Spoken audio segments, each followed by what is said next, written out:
नमस्कार, good morning, Radhe Radhe, जय श्री श्याम।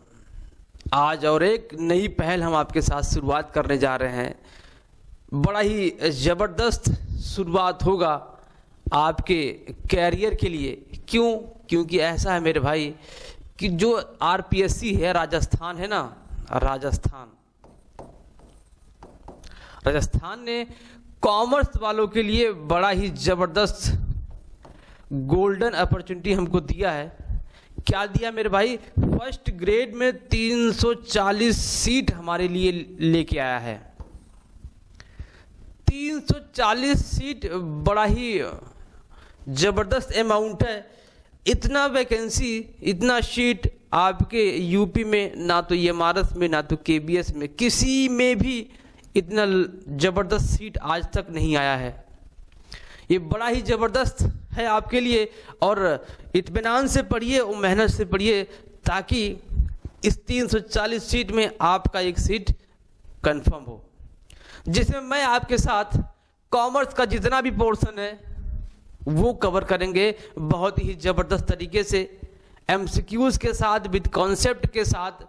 जैसे भी हो पाएगा आपका जो कॉमर्स का पोर्शन होगा हम उस पर पूरा का पूरा पोस्टमार्टम करेंगे। उम्मीद है कि आप हमारे साथ लगातार बने रहेंगे और हम भी आपके साथ लगातार कंटिन्यूटली ऐसे ही मेहनत करते रहेंगे, जिससे आपको कॉमर्स की समस्या राजस्थान में जो दिया गया है बहुत लंबा सा सिलेबस, इतना बड़ा सा, उसको हम कवर कर सकें। सिलेबस को 3 पार्ट में बांटा गया है। पहला पार्ट आपका क्या है? सीनियर सेकेंडरी, जो आपको सीनियर सेकेंडरी के लेवल के हिसाब से पढ़ना है, उसी के अकॉर्डिंग क्वेश्चन भी आपसे पूछेगा। और ज़बरदस्त तरीका, ये ज़बरदस्त बात ये क्या पता है कि राजस्थान का जो फर्स्ट ग्रेड का एग्ज़ाम होता है ना, उसमें पेपर का लेवल ही बड़ा आसान होता है। ज़बरदस्त है मेरे भाई। अगर आप पढ़ लेंगे ना सही तरीके से तो आपका 100% एक सीट राजस्थान में आपका होने वाला है। इसके बाद आपका बन रहा है पीजी, यूजी बन रहा है, पोस्ट ग्रेजुएशन इसके बाद बनेगा। क्या होगा उसमें? जो सीनियर सेकेंडरी का लेवल है उससे थोड़ा सा अप किया जाएगा। इसके बाद आपका जो पोस्ट ग्रेजुएशन होगा उसमें और अप किया जाएगा। मज़े की बात यह है ना कि पीजी जो पोस्ट ग्रेजुएशन है उसमें क्वेश्चन बहुत ही कम पूछ रहा है, बहुत ज़्यादा नहीं पूछ रहा है। तो आज हम एक और नए पहल के साथ आपके साथ जुड़ रहे हैं, आरपीएससी फर्स्ट ग्रेड टीचर, जिसमें आज हम सीखेंगे पहला टॉपिक आपका पूंजी बाजार। क्या सीखेंगे हम? पूंजी बाजार। पूंजी बाजार कैपिटल मार्केट का एक पार्ट होता है। क्या होता है मेरे भाई? कैपिटल मार्केट का एक पार्ट होता है, और फाइनेंशियल मार्केट का एक पार्ट होता है। फाइनेंशियल मार्केट क्या होता है पहले उस पर चर्चा करेंगे हम। फाइनेंशियल मार्केट को देखने के बाद इधर इसको देखेंगे, क्योंकि फाइनेंशियल मार्केट कहीं ना कहीं इनडायरेक्टली आपके टॉपिक में है। कैसे? आपको स्पेशल कह दिया गया कि टॉपिक में दिया ना कैपिटल मार्केट, कह दिया ना, एक टॉपिक आपको दिया गया जिसमें हमको पढ़ना है। टॉपिक में लिखा हुआ है प्राइमरी पढ़ना है, और क्या है सेकेंड आपको पढ़ना, सेकेंडरी मार्केट। ये 2 टॉपिक आपके दिए गए हैं सिलेबस में सीनियर सेकेंडरी में, लेकिन इनडायरेक्टली आपको पढ़ना क्या है? पढ़ना है फाइनेंशियल मार्केट। कैसे सर? आप तो बोल रहे हैं कि सिलेबस में है ही नहीं, लेकिन फिर कैसे पढ़ना है? आपका एक पोर्शन दिया गया है बैंकिंग। बैंकिंग में इनडायरेक्टली आपको फाइनेंशियल मार्केट पढ़वाएगा। कैसे? देखिएगा कैसे पढ़वाएगा, हम एक चर्चा करते हैं। फाइनेंशियल मार्केट क्या होता है उसको देखो पहले। फाइनेंशियल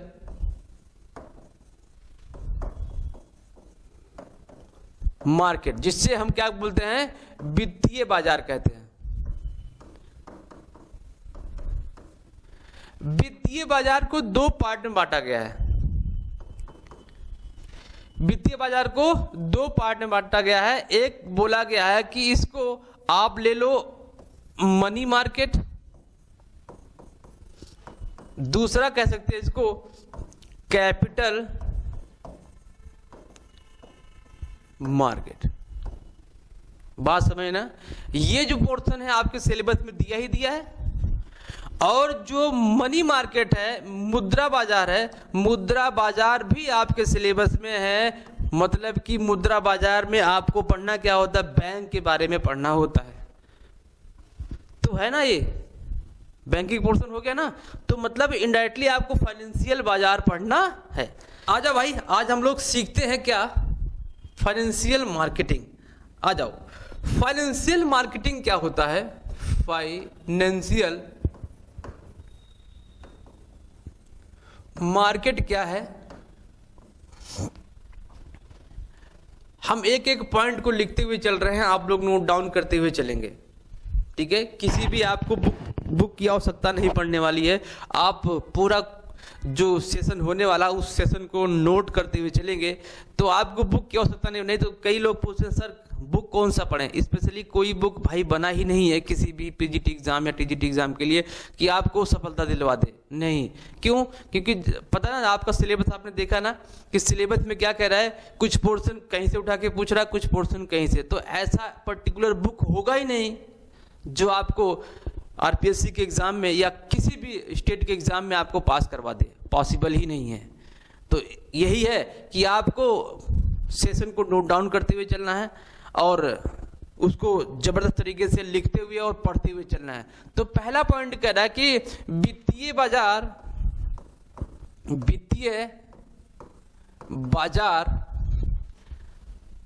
विपणन संपत्तियों, विपणन हेतु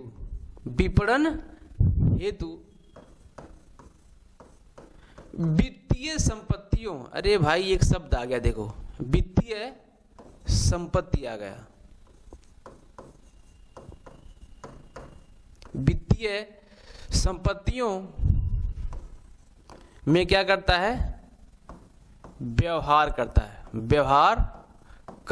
मेरे भाई व्यवहार करता है का मतलब क्या, व्यवहार को हम कह सकते हैं लेन देन कह सकते हैं ना। जी सर बिल्कुल कह सकते हैं, व्यवहार को हम लेन देन कह सकते हैं। आ जाओ, इसमें एक शब्द जुड़ा हुआ है वित्तीय संपत्तियां। वित्तीय संपत्तियां क्या होता भाई, वित्तीय संपत्तियां आपका होता है जैसे आपने क्या क्या अंश, ऋण पत्र और हम बॉन्ड को भी तो कह सकते हैं ना वित्तीय संपत्ति। जी सर बिल्कुल कह सकते हैं भाई, अंश, ऋण पत्र और बॉन्ड हमारे क्या होते हैं, वित्तीय संपत्तियां होते हैं। आपको ये देख के ही समझ में आ गया हम क्या पढ़ने वाले हैं। वित्तीय मार्केट बड़ा ही जबरदस्त टॉपिक है, आपको मजा आएगा पढ़ने में, ठीक है। पहला पॉइंट हुआ। इसमें कह रहा है कि जो फाइनेंशियल मार्केट होता है वो किस में डील करता है, केवल अंश, ऋण पत्र और बॉन्डों में डील करता है। अच्छा जी आगे चलते हैं। आगे क्या कह रहा है कि भाई यह जो होता है वित्तीय बाजार, वित्तीय बाजार जो है ना भाई, वो स्पेशल कहां पर ऐसे लेन देन को करता है, वित्तीय बाजार किसी विशेष स्थान पर, कहां पर, स्थान पर ऐसे व्यवहार करता है, ऐसे व्यवहार करता है। सर समझ में नहीं आया, क्या नहीं समझ में मेरे भाई? कह रहा कि वित्तीय बाजार किसी विशेष स्थान पर ऐसे व्यवहार करता, लेन देन करता है। कहां करता भाई? आ जाओ मैं बताता हूं कहां करता है। करता है कहां पर? स्टॉक एक्सचेंज पर। कहां पर? स्टॉक एक्सचेंज पर। बात समझ में नहीं? तो मतलब क्या है, हमको अब पढ़ना है, स्टॉक एक्सचेंज भी पढ़ना है ना। देखो एक एक पॉइंट में एक एक टॉपिक निकल रहा ना, तो स्टॉक एक्सचेंज भी पढ़ना है। क्यों ऐसा इसलिए बोल रहा हूं ना कि अगर आपके जो ईएमआरएस है, ईएमआरएस में ऐसा कोई टॉपिक नहीं था, लेकिन फिर भी यहां से क्वेश्चन पूछा था। बट टॉपिक क्या था? फाइनेंशियल मार्केट का टॉपिक था, लेकिन यहां से क्वेश्चन पूछ लिया कि कितने स्टॉक एक्सचेंज भारत में वर्तमान में काम कर रहे हैं। तो कितने हैं? 23 है। लेकिन आपके गूगल पे दे देगा कि आप सर्च करोगे तो आपके गूगल पे देगा 24, नहीं क्या हो गए हैं 23 हो गया। तो किसी विशेष स्थान पर फाइनेंशियल मार्केट काम करता है, उस स्थान का नाम क्या है? Stock exchange. आ जाओ अगला पॉइंट देखते हैं क्या कह रहा है अगला पॉइंट। अगला पॉइंट कह रहा है कि ये जो वित्तीय बाजार है, जी सर, वित्तीय बाजार है वो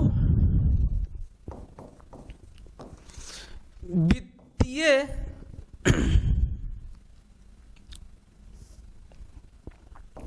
मांग और वित्तीय पूर्ति को क्या करता है? संतुलित करता है, संतुलित करता है। किसको? डिमांड कितना है और क्या है? पूर्ति कितना है। इन दोनों को मेंटेन करता है। किसी व्यवसायी को कितना पैसा चाहिए वो कहां से अरेंज करेगा? फाइनेंशियल मार्केट अरेंज करेगा। जितना चाहिए वो मांग और जहां से मिलेगा वो पूर्ति। बात समझ में आई? एक और पॉइंट देखते हैं वित्तीय बाजार की। वित्तीय बाजार में कह रहा है कि वित्तीय बाजार जो है, यह वित्तीय बाजार यह बचतों, किसको? बचतों को गतिशीलता प्रदान करता है, प्रदान करता है। कैसे सर? गतिशीलता कैसे प्रदान करेगा? आप देखो आज के समय में बड़ा ही जबरदस्त ट्रेंड चल रहा है कि भैया शेयर मार्केट में पैसा लगा दो। लगाते ना, हम भी लगाते हैं, आप भी लगाते हैं, सब लोग लगाते हैं। तो आपके पास जो पैसा एक्स्ट्रा बच रहा है, कुछ लोग एक्स्ट्रा नहीं कर्जा लेके भी लगा दे रहे हैं और डूब जा रहे हैं उसी में, क्योंकि उनको पता ही नहीं स्टॉक मार्केट में कैसे हमको ट्रेड करना है। पैसा उधार ले लेके कुछ लोग ऐसे हुए ना कि अपना खेत बेचकर पैसा लगाएं और खेत भी गया और पैसा भी गया। तो ऐसा नहीं करना है। जब तक आपको समझ में ना जाए स्टॉक मार्केट में हमको कैसे ट्रेड करना होता है तो ऐसा ना करें। लेकिन आज के समय में ट्रेंड हो गया है कि पैसा लगाओ और पैसा से डबल पैसा बनाओ।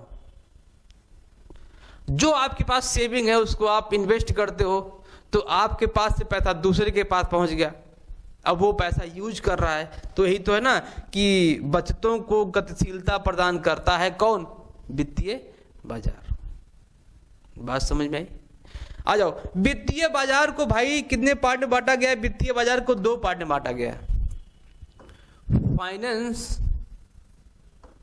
फाइनेंशियल मार्केट को 2 पार्ट में बांटा गया है।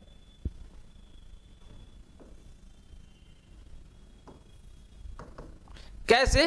मैंने भी बताया ना कि ये आ जाओ मनी बाजार, मनी मार्केट, इसे क्या बोलते हैं? मुद्रा बाजार बोला जाता है। दूसरा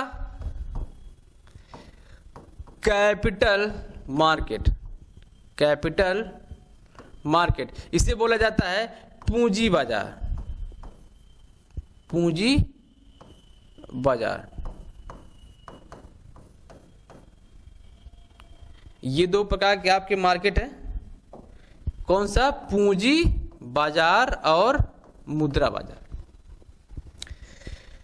पूंजी बाजार जो आपका होता है और मुद्रा बाजार होता है, दोनों में अंतर है। कैसे? मुद्रा बाजार अल्प अवधि के लिए वित्तीय आवश्यकताओं की पूर्ति करता है और पूंजी बाजार आपको क्या करता है?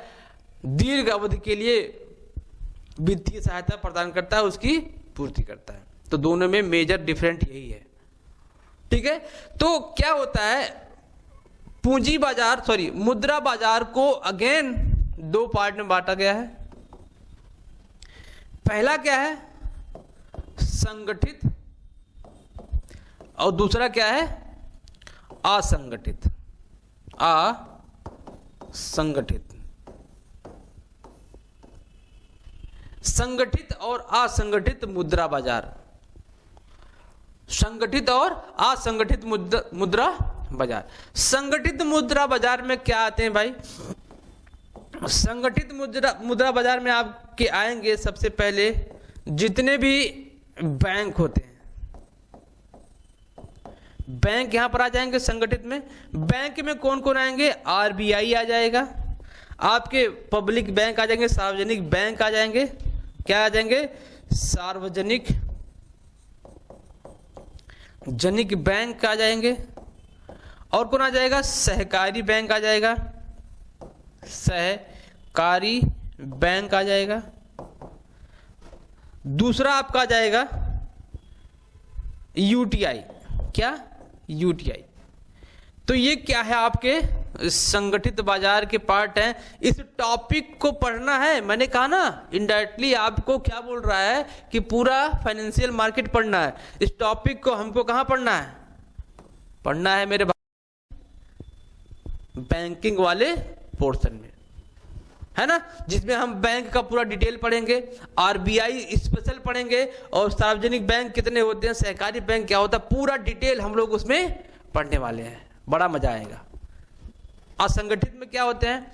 जो हमारे गैर बैंकिंग क्षेत्र के साहूकार होते हैं, जैसे हमने कहा ना गैर बैंकिंग क्षेत्र, जैसे क्या हो गया?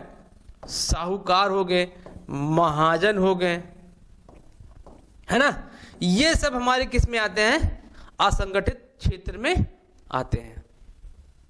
संगठित क्षेत्र का मतलब ऐसा क्षेत्र होगा जो रेगुलेशन, रूल और कोई एक्ट के हिसाब से चलेगा, उसे क्या बोलेंगे? संगठित। भाई असंगठित में साहूकार कौन से एक्ट से चलता है? कोई अधिनियम है? कोई अधिनियम इसके लिए नहीं बनाया गया है। तो ये असंगठित में कोई रूल और रेगुलेशन नहीं होता है। संगठित में प्योरली आपको रूल रेगुलेशन को फॉलो करते हुए काम करना होता है। तो ये मनी मार्केट का पार्ट हुआ संगठित और असंगठित। ठीक है, अभी हम इसको देखने वाले हैं क्या है, लेकिन इससे पहले हम इसको देख लेते हैं भाई। कैपिटल बाजार को भी दो क्षेत्र में बांटा गया है। पहला क्या है? संगठित और असंगठित।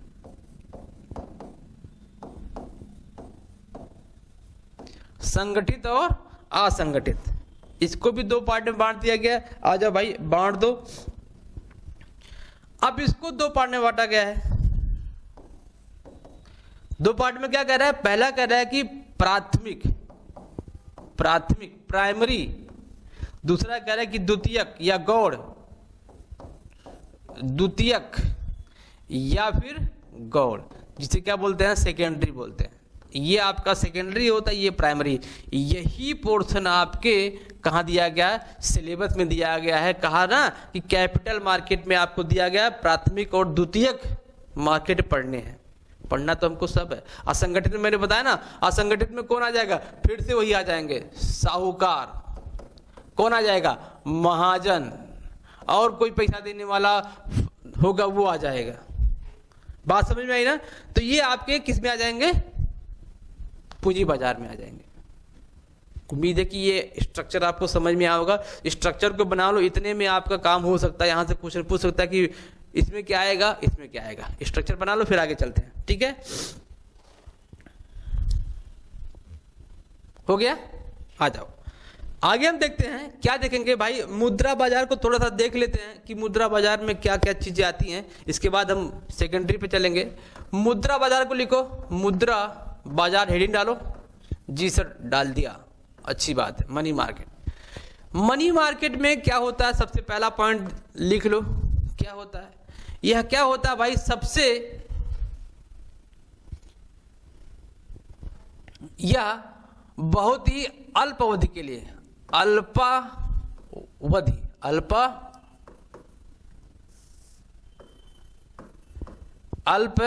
के लिए, अल्प अवधि के लिए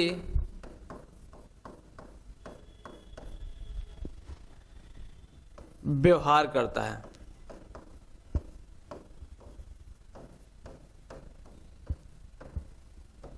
बात समझ में आ गई?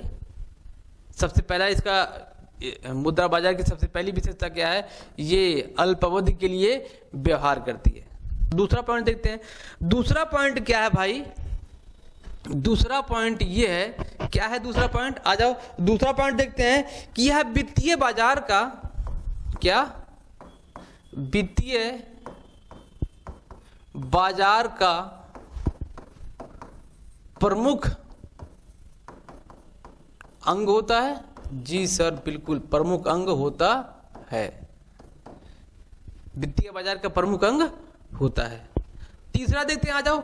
तीसरा क्या कह रहा है भाई, तीसरा आपसे कह रहा है कि यह वित्तीय जो आवश्यकताएं होती हैं, वित्तीय आवश्यकताएं कौन सी, अल्प अवधि की, अल्प अवधि की, कौन सी, अल्प अवधि की, उनमें मांग और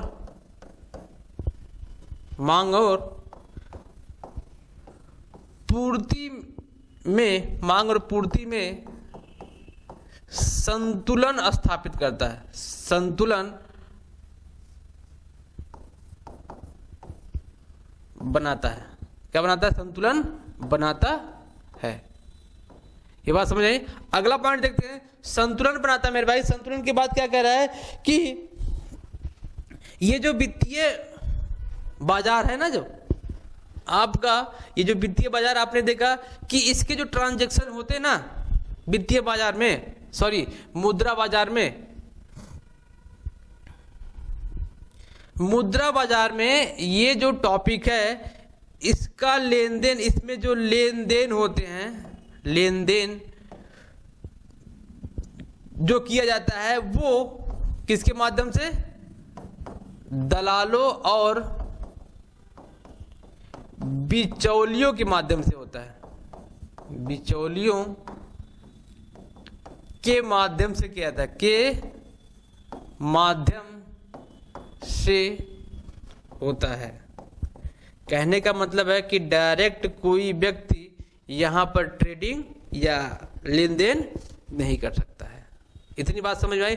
ये क्या है आपका, बहुत ही जबरदस्त तरीके से हम लोगों ने देखा कि मुद्रा बाजार में क्या क्या होता है। अल्पावधि के लिए यहाँ पर ट्रांजैक्शन किए जाते हैं, वित्तीय बाजार का प्रमुख अंग है।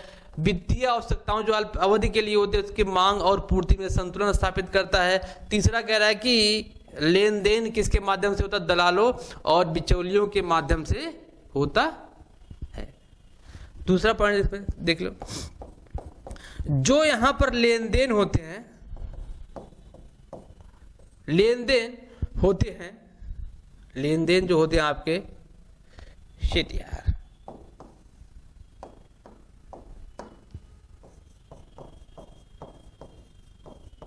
वह किस पर होते हैं, फोन पर होते हैं, टेलीफोन पर किए जाते हैं, टेलीफोन पर होते हैं। कागजी कार्रवाई बाद में होती है। जो कागजी कार्रवाई होगा, कार्रवाई वो क्या होंगे, बाद में होता है। पहले फोन पर डीलिंग कर ली जाएगी, इसके बाद जो इसका कागजी कार्रवाई होगा इसमें बाद में किया जाएगा। ठीक है, ये आपके मुद्रा बाजार है। मुद्रा बाजार के उपकरण कौन कौन से हैं, मुद्रा बाजार के उपकरण कौन कौन से, भाई आ जाओ देख लेते हैं मुद्रा बाजार के उपकरण। सबसे पहला उपकरण क्या होता है, कॉल मनी। क्या है, कॉल मनी। कॉल मनी मतलब कि मांग मुद्रा। ये वाला पोर्शन क्या है आपका, बड़ा ही इंपॉर्टेंट है, इसको 2-3 बार स्टार बना लो। इसके बाद क्या होता है, खजाना बिल। क्या होता है, ट्रेजरी, ट्रेजरी बिल, जिसे क्या बोलते हैं, खजाना बिल बोलते हैं। आ जाओ तीसरा देख लेते हैं। तीसरा आपका होता है वाणिज्यिक।